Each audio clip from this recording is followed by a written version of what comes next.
lot of guys here that haven't been in the playoffs at all. What would it mean for you to be able to lead them there?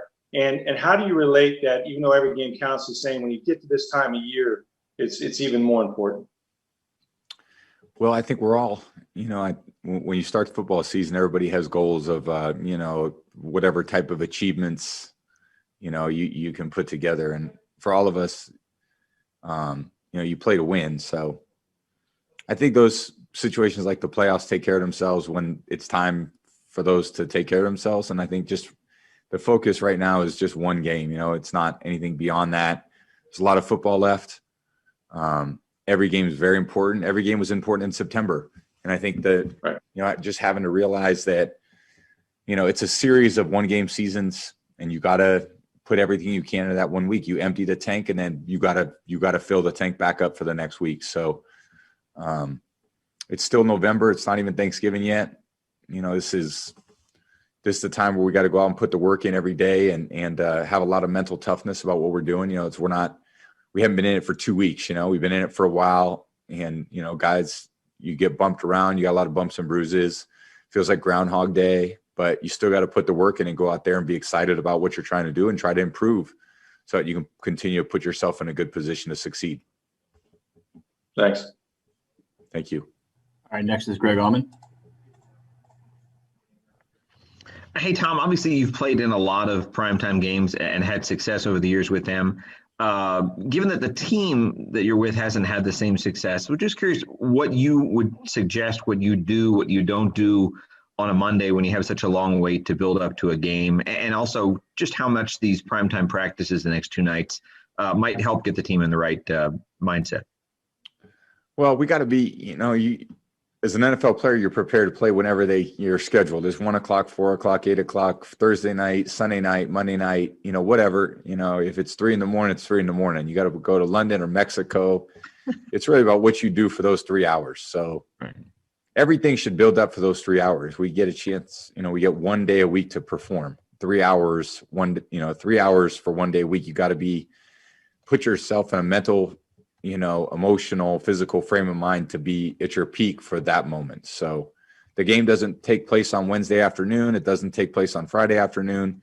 In this case, it's Monday night. So everything should be geared for your, for that time. So you got to just get your body to the place where it feels like you can go out and perform, get your mind right mentally so you know what to do, and then emotionally be in a good place to focus and do your job. And, this is a big game for us. So it's as big as they get on Monday Night Football. So this is one that for us, we got to go out there and be 100% ready to go. Thanks, Tom. Thank you. Okay, next is Jenna Lane. Hey, Tom, so many of us remember you in that week 1 game, or it was week 2, sorry, at Raymond James Stadium. You get there extra early and you're, kind of just checking out everything at the stadium. I know you're very process oriented. So how does your process change when going from 1 o'clock game to 4 o'clock game to a game that's in prime time in terms of, not just what you're doing physically with activation, but, what you're doing mentally to get yourself to that peak that you need to be in? Well, I think, you kind of get your physical prep done on your last day of practice, and it's a lot of mental prep from that point on. And, even all day Monday, I'll be, studying tape and making sure I'm prepared. I've seen every look, know how to handle every situation. And then you got to go out there and execute it. So it's not entirely different. Every week there's a lot of similarities, with your preparation, your process. There's a couple of things that get a little different around the time of the game just based on when it is, but everybody's got different routines. And I think, again, the most important part is to have all your stuff mentally ready to go. Physically, I know that's going to be done. It's just emotionally being in a good place. So you're excited, ready to go out and play well. Thank you. Thank you. Okay, next up is Sarah Walsh. Hey, Tom, can you talk about just this Rams defense? I mean, you're on a team with a great defense, and the Rams really rank up there in all those categories. The challenges that this defense presents, and obviously Aaron Donald. Well, it's a top 10 defense in every category. Aaron Donald's as good as there is probably ever played in the National Football League at D-line. He's an incredible player, explosive, quick, powerful. It's amazing the production he has, even when people are double teaming him and triple teaming him, but he just doesn't, he never lets down. So he's a hardworking guy. You could tell football means a lot to him, but he really sparks that whole defense. And Brockers is a great player. Ekubon's a great player. They got some really athletic linebackers in the Jalen in the secondary.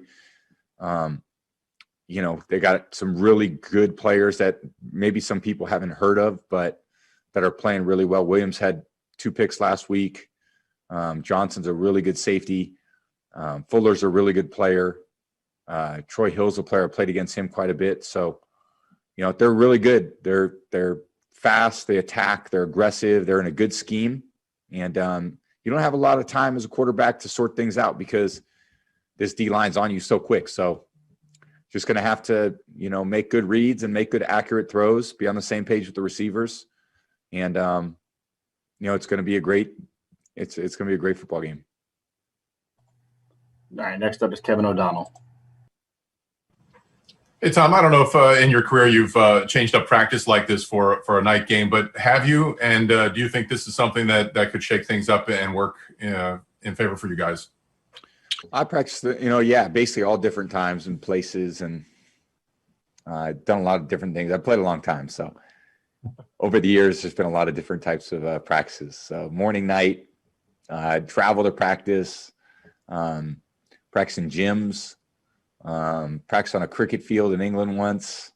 So there's been quite a few different places, ballrooms. We've done it all. You think this can be helpful though? Yeah, I hope so. Yeah. I mean, I don't think it's about a prediction from us. It's about, our process and trying to go out there and do a good job and whatever it takes for us to play well, that's what BA is interested in. So that's what we're focused on. Thank you. All right, we'll go over to John Ledyard for one question.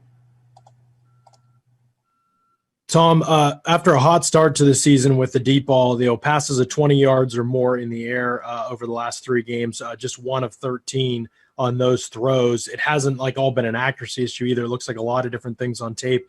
What do you think the main issue with those 20-plus yard throws has been? And has that been, I know everything's trying to get better, but has that been a specific point of emphasis for you and the receivers in practice this week? Yeah, it's definitely something we've got to, hit when our guys are doing a great job getting open down the field, and it's my job to find them and hit them. So, if you don't hit them, they're just long foul balls. And we had a few of those last game. And, we take those shots. We're going to have to be accurate with them. And I know our guys are going to come up with them when I give them a good chance to catch the ball. All right, our last one is going to come from Josh Weinfuss. Hey, Tom. I cover the Cardinals for ESPN, and they're heading to New England in a couple of weekends.